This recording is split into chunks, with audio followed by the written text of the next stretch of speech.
ایک بات بڑی ضروری ہے، وہ میں نے آپ سے ضرور کرنی ہے۔ ایک آیت ہے قرآن پاک کی سورۃ بقرہ پہلا سپارہ آیت نمبر 120۔ اللہ تعالیٰ نے ایک حد بیان کر دی، فرمایا وَلَن تَرْضَىٰ عَنْكَ الْيَهُودُ وَلَا النَّصَارَىٰ حَتَّىٰ تَتَّبِعَ مِلَّتَهُمْ۔ فرمایا یہ یہودی اور عیسائی تم سے ہرگز راضی نہیں ہوں گے۔ یہ قرآن ہے اور سادہ ترجمہ تفسیر کی بھی ضرورت نہیں۔ یہ معاہدے کر لیں، محبت کے وعدے کر لیں، یہ تم سے راضی نہیں ہوں گے۔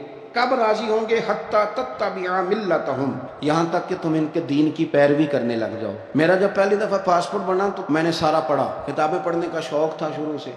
اس کے ہر صفحے پہ لکھا ہے کہ سوائے اسرائیل کے، یعنی آپ پوری دنیا میں یہ سبز ہلالی پاسپورٹ لے کے جا سکتے ہیں، خبردار اسرائیل آپ یہ پاسپورٹ لے کے نہیں جا سکتے۔ یعنی اتنی نفرت کسی ملک سے کہ اس پر لکھ کے چھاپ دیا ہر صفحے پر کہ یہ پاسپورٹ سوائے اسرائیل کے ہر ملک کے لیے کارآمد ہے۔ میرا سوال ہے عرب کے ان لیڈروں سے جنہوں نے اسرائیل کے ساتھ معاہدہ کیا، مجھے بتاؤ تمہیں فلسطین کی بیٹیاں بھول گئی نا ساری کی ساری؟ تمہیں وہ ماں بھول گئی نا جو مسجد اقصیٰ کے دروازے پہ کھڑی ہو کے چیخیں مارتی تھی اور کہتی تھی کوئی علی کو خبر کرو کہ میری بچیاں قید میں ہیں؟ وہ بھول گئی؟ تمہیں وہ بہن بھول گئی نا جس پر شراب کی بوتل انڈیڑتے تھے اسرائیل کے فوجی؟ وہ آپ کو ابھی بھی ویڈیو مل جائے گی۔ وہ انڈیلتے تھے شراب کی بوتل، اسے پکڑتے تھے، دست درازی کرتے تھے، اور وہ بیٹی کہتی تھی یا رحمت للعالم۔ بھول گیا تمہیں وہ سارا کچھ؟ تم نے 1 منٹ لگایا اور تم معاہدہ کس سے کروا رہے ہو؟ امریکہ کے صدر سے؟ اتنا ظلم کیا تم نے، اتنا قاتل کے ساتھ معاہدہ؟ کیا سمجھتے ہو فلسطین والوں کا کوئی والی وارث نہیں؟ سنو، میرے رسول کریم صلی اللہ علیہ وسلم نے فرمایا میرا کوئی مالدار امتی دنیا سے چلا جائے، پیسے جائیدادیں چھوڑ کے، نبی پاک صلی اللہ علیہ وسلم نے فرمایا مسلمان ایک جسد واحد کی طرح، ایک جسم کی طرح، ایک حصہ تکلیف میں ہو تو دوسرا اس کی درد محسوس کرتا ہے۔ انسان کے وجود کے اندر سب سے قیمتی اس کا دماغ ہوتا ہے، اسی سے سوچتا ہے، اسی سے وہ عمل کرتا ہے، اسی سے منصوبہ بندی کرتا ہے، اسی سے وہ مومن ہوتا ہے، اسی سے معاذ اللہ کافر ہوتا ہے۔ اور وجود کے اندر جس کو درجے کے لحاظ سے بولنے میں بعض اوقات کم درجہ سمجھا جاتا ہے وہ پیر ہوتے ہیں۔ اور تو میری ٹھوکر کے بھی قابل نہیں، میں تجھے جوتے کی نوک پہ، پیر کی نوک پہ بھی نہیں سمجھتا۔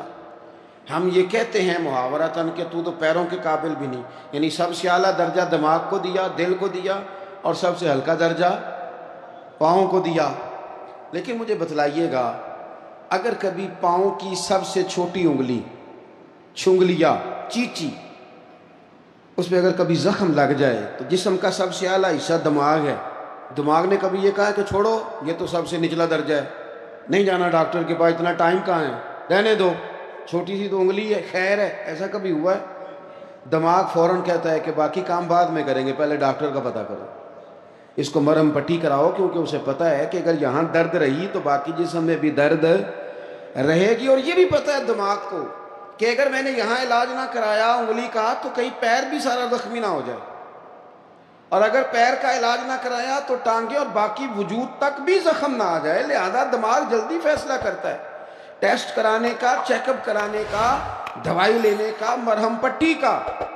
اور میرے بھائی مسلمان ایک وجود کی طرح ہے۔ یہ تو ہو سکتا ہے کچھ مسلمان ملک غریب ہوں اور کچھ کے پاس تیل کے کنویں ہوں، کچھ کے پاس سونے کے پہاڑ ہوں، یہ تو ہو سکتا ہے کہ بعض اوقات یہ وہ سمجھ لیں کہ ہم اعلیٰ درجے کے ہیں، لیکن یہ یاد رکھیں اگر ایک جسم کی طرح ہیں، سوچتے ہیں اور ہیں، کیونکہ نبی پاک نے فرمایا ہے، اگر اس طرح سوچتے ہیں تو پھر میرا خیال ہے کہ جس طرح تیل کے کنویں والے کو اپنی درد ہوتی ہے نا، سونے کے پہاڑوں والے ملک کو جس طرح اپنی درد ہوتی ہے نا، اس طرح اسے کسی کو بھیکارت کی نظر سے دیکھنا نہیں چاہیے، چونکہ جسد واحد ہے۔ اور جسد واحد میں اگر کوئی درجہ بڑا بھی رکھتا ہو کہ جناب ہمارے پاس ایک بڑی جگہ ہے، متبرک جگہ ہے، ہم بڑے ہیں، تو آپ بڑے ہیں، لیکن بڑا دماغی یہ فیصلہ کرتا ہے کہ بھائی وہ چھوٹا سا پیر کا حصہ زخمی ہے، جلدی کرو، علاج کراؤ، لیکن بڑے دماغ والا کہے کہ میرا گھر تو محفوظ ہے۔ معراج کی بات کرنے کا تو اب وقت آیا ہے، اس لیے کہ معراج کا سارا واقعہ تو مسجد اقصیٰ کی گرد گھومتا ہے۔ سبحان الذی اسریٰ بعبدہ لیلا من المسجد الحرام الی المسجد الاقصیٰ۔ حضور نے معراج کی رات مسجد اقصیٰ میں نماز پڑھائی تھی، اور ایک بار پھر سے طیبہ سے فلسطین میں راستہ دیکھتی ہے پھر مسجد اقصیٰ تیرا۔ ایک بار حضور گئے تھے مکے سے مسجد اقصیٰ، اور پھر حضور فرماتے ہیں جب میں واپس گیا نا تو کفار نے چونکہ مسجد اقصیٰ دیکھی ہوئی تھی تو مجھ سے پوچھنا شروع کر دیا کہ مسجد اقصیٰ کی کھڑکیاں کتنی ہیں، دروازے کتنے ہیں، پلر کتنے ہیں۔ جب انہوں نے سوال جواب کیے تو حضور فرماتے ہیں کہ رب کریم نے مسجد اقصیٰ کو اٹھا کے میرے سامنے رکھ دیا۔ میں دیکھتا جاتا تھا، بتاتا جاتا تھا، کہہ لوں بات کر لوں۔ ایک دفعہ حضور مکے سے مسجد اقصیٰ آئے، اور ایک دفعہ مسجد اقصیٰ میرے نبی کی زیارت کے لیے مکے گئی، حضور کی زیارت کے لیے مکہ شریف گئی۔ اور میرے نبی تو صرف کسی چیز کی طرف ایک دفعہ دیکھ لیں تو وہاں رحمت کے پھول کھلتے ہیں۔ مسجد اقصیٰ کی طرف منہ کر کے 17 مہینے میرے نبی نے نماز پڑھی ہے۔ مسلمانوں پتہ ہی کوئی نہیں، ہماری خبریں ہی اور ہیں، ہمارا درد ہی اور ہے، ہمیں پتہ ہی نہیں بم کہاں برس رہے ہیں، ہمیں یہ خبر ہی نہیں۔ اور میں اس دور میں تقریریں کر رہا ہوں جہاں سوتوں کو جگانا نہیں پڑتا، جاگتوں کو جگانا پڑتا ہے۔ سیانے لوگوں کو سمجھانا ہمارے ذمہ لگ گیا، کیا کریں؟ اس قوم کو سکھانا پڑتا ہے جسے پتہ سارا ہے، لیکن جان بوجھ کے آنکھیں ہماری بند ہیں۔ یہ مولوی کو بات کرتا تو لوگ کہتے دیکھو مولوی گالی دیتا ہے، لیکن اگر قائد اعظم محمد علی جناح کہے کہ اسرائیل امریکہ کی ناجائز اولاد ہے تو پھر تو تمہیں ہضم کر لینا چاہیے نا، پھر تو لبرل کو بھی ہضم ہونا چاہیے نا کہ قائد اعظم نے کہا ہے، اور اس ناجائز بچے کو تم نے اتنی طاقتیں دے دی کہ وہ مسلمانوں کے قبلہ اول میں نماز پڑھنے والوں کو بھی نہ بخشے۔ کہاں گئی تمہاری وہ انسانی حقوق کی بڑی بڑی تنظیمیں، کدھر گئیں؟ اور میرا پاکستانی میڈیا سے بھی سوال ہے، چند دن پہلے سیالکوٹ میں ایک واقعہ ہوا، ناانصافی ہو گئی جی، ناانصافی ہو گئی جی ایک بی بی کے ساتھ۔ ہر بندے نے شور مچایا، بڑے بڑے طوفان اٹھتے ہیں، کیوں ہوا جی کیوں ہوا؟ مسجد اقصیٰ کی توہین ہو گئی تو پھر طوفان کیوں نہیں اٹھا؟ ٹاک شو کیوں نہیں ہوئے؟ بحثیں کیوں نہیں ہوئی؟ میں اس موم بتی مافیا کا کیا کروں؟ ان لبرل لوگوں کا کیا کروں؟ ان کے سپورٹروں ووٹروں کا کیا کروں؟ ان سیاسی جماعتوں کے کارکنوں کو کیا نام دوں کہ جو ان فضول بحثوں میں تو وقت ضائع کرتے ہیں، اور وہ مسجد اقصیٰ جس کے بارے میں میرے نبی پاک صلی اللہ علیہ وسلم سے ایک صحابیہ نے پوچھا تھا، یا رسول اللہ مسجد اقصیٰ میں نماز پڑھنا کتنا کو بہتر ہے باقی نمازوں کے مقابلے میں؟ تو حضور نے فرمایا 1000 گنا بہتر ہے۔ بی بی عرض کرنے لگی، سونیا میں جا تو نہیں سکتی، دل بڑا کرتا ہے۔ حضور نے فرمایا جا نہیں سکتی تو وہاں تیل ہی بھجوا دے، جس میں حاضری لگوانے کی حضور بات کریں جس مسجد میں۔ اور نبی پاک علیہ السلام نے فرمایا خاص کر کے سفر کرنا ہوا تو 3 مسجدوں کے لیے کرنا، ایک مسجد حرام بیت اللہ کے لیے، ایک مسجد نبوی کے لیے، اور تیسرا مسجد اقصیٰ کے لیے۔ بیت المقدس مسجد اقصیٰ معمولی جگہ نہیں، حضور نے فرمایا 3 سفر کرو تو سمجھنا ہم عبادت کر رہے ہیں۔ کون کون سے؟ فرمایا اگر بیت اللہ جاؤ تو عبادت سمجھ کے جانا، مسجد نبوی کی طرف جاؤ تو عبادت ہے، اور مسجد اقصیٰ کی طرف جاؤ تو یہ بھی عبادت ہے۔ اور فرمایا مسجد اقصیٰ میں جس نے ایک نماز پڑھی اسے 25,000 نمازوں کا ثواب ملے گا۔ اور میرے رسول پاک نے یہ وہ مسجد ہے جس کے ساتھ معراج شریف جڑا ہوا ہے۔ قرآن پاک نے کہا کہ اس مسجد میں سبحان اللہ اسریٰ بعبدہ لیلا من المسجد الحرام الی المسجد الاقصیٰ۔ مسلمانوں قرآن کہتا ہے کہ تمہارے معراج کی شان رسول پاک کی مسجد اقصیٰ سے جڑی ہے۔ جس محبوب کو رب معراج کرائے تو مسجد اقصیٰ میں لا کے کرائے۔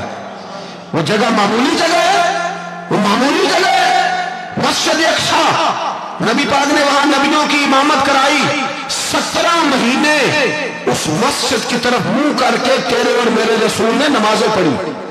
چھوٹی جگہ ہے، اور پوری دنیا کا مسلمان اسے چاہیے شرم سے گڑ جائے۔ ایک امریکہ کا صدر بول کے کہتا ہے کہ اسرائیل کو اجازت ہے اسے دارالحکومت بنائے، اور مسلمان حکمران بیان دے رہے ہیں ظالموں لٹیروں، تم اپنی اپنی سیاست چمکانے کے لیے پہلے ایک دوسرے کو گالیاں دیتے ہو، پھر اکٹھے بیٹھ جاتے ہو نمبرنگ کرنے کے لیے۔ تم دین کے اس مسئلے میں سارے اکٹھے کیوں نہیں بیٹھے؟ سارے پاکستان کے سیاستدانوں کو، علماء اور مشائخ کو چاہیے تھا ایک پیج پہ اکٹھے ہوتے، اکٹھے بیٹھ کے ایک بیان ہی دے دیتے، ایک بات ہی کر دیتے. پھر میرا سلوٹ ہے ترکی کے صدر کو, پھر میرا سلوٹ ہے ترکی کے صدر کو. اس نے بہت عرصہ پہلے کہا تھا مسجد اقصی میری خواب میں آئی تھی اور رو کے کہتی تھی آئے مجھے کوئی صلاح الدین ایوبی کا ماننے والا, کوئی آئے مجھے بچائے. کہتے میری خواب میں آئی تھی اور روتی تھی, کہتی تھی کوئی آئے. اور ایک شاعر نے کہا مسجد اقصی نبی پاک کو بھی بلاتی ہے, کہتی ہے ایک بار پھر طیبہ فلسطین میں آ, راستہ دیکھتی ہے پھر مسجد اقصی تیرا, ایک بار پھر سے طیبہ سے فلسطین میں آ, راستہ دیکھتی ہیں پھر مسجد اقصی تیرا. کوئی بولا نہیں اتنا مقدس مقام, چھوٹے چھوٹے بیانوں کہیں اکٹھے ہو جاؤ, میں بتاتا ہوں تمہیں مسئلے کا حل کیا ہے. میں بتاتا ہوں, دو کام کرو. ایک کام وہ کرو جو حضرت سلمان فارسی نے کیا تھا, سنو سنو حل سنو مسئلے کا. میں چھوٹا آدمی ہوں پر حل سنو مسئلے کا. زندگی میں ایک کام مسلمان کر لے, جٹ بن کے, بھٹ بن کے, رائی بن کے, پاکستانی, مصری, سعودی بن کے بڑا جی لیا. ایک کام وہ کرے جو حضرت سلمان نے کیا تھا. جب ایک کافر نے پوچھا آپ کا نام کیا ہے تو فرمایا میرا نام اسلام ہے. بولیے سارے میرا نام. کہا تمہارے باپ کا نام, فرمایا اسلام. دادا کا نام, کا اسلام. پردادا کا نام. بازو تیرا توحید کی قوت سے کمی ہے, اسلام تیرا دیس ہے سو مصطفی ہے. ایک کام وہ کرو جو حضرت سلمان نے کیا تھا. کافر جب پوچھے تو کہو ہم سارے اسلام ہیں, ہم سارے کیا ہیں, ہم پہلے مسلمان ہیں, باقی بعد میں کچھ اور چیز. دوسرا کام وہ کرو جو حضرت امیر معاویہ نے کیا تھا. سن لو یہ حال ہے اس مسئلے کا. سنو حضرت مولا علی شیر خدا رضی اللہ تعالیٰ عنہ اور جناب امیر معاویہ کی جنگ ہو رہی تھی, لڑائیاں ہو رہی تھی, اختلافات تھے, فوجیں بیٹھی تھی. حضرت مولا علی اور جناب امیر معاویہ کی جنگ ہو رہی تھی تو روم کے بادشاہ نے, عیسائی بادشاہ نے حضرت علی کو خط لکھا کہ میں تیرے اوپر حملہ کرنے والا ہوں. خط لکھا نا حضرت علی کو, تو جواب حضرت امیر معاویہ نے لیا. چاہیے تھا نا مولا علی جواب دیتے, حضرت امیر معاویہ بولے اور بول کے کہنے لگے اور روم کے کتے, ہم گھر میں جتنا مرضی لڑے, یہ نہ سمجھنا تو علی پہ حملہ کرے گا تو میں تماشا دیکھوں گا. فرمایا تو علی پہ حملہ کر تو صحیح, علی سپہ سالار ہوگا اور امیر معاویہ اس کا سپاہی ہوگا. گھر میں جتنا مرضی لڑے پر رسول اللہ کے نام پہ ہم اکٹھے ہو جایا کرتے. یہ رسول اللہ کا دین ہے, اس پہ ہم اکٹھے ہیں, یکجان ہیں.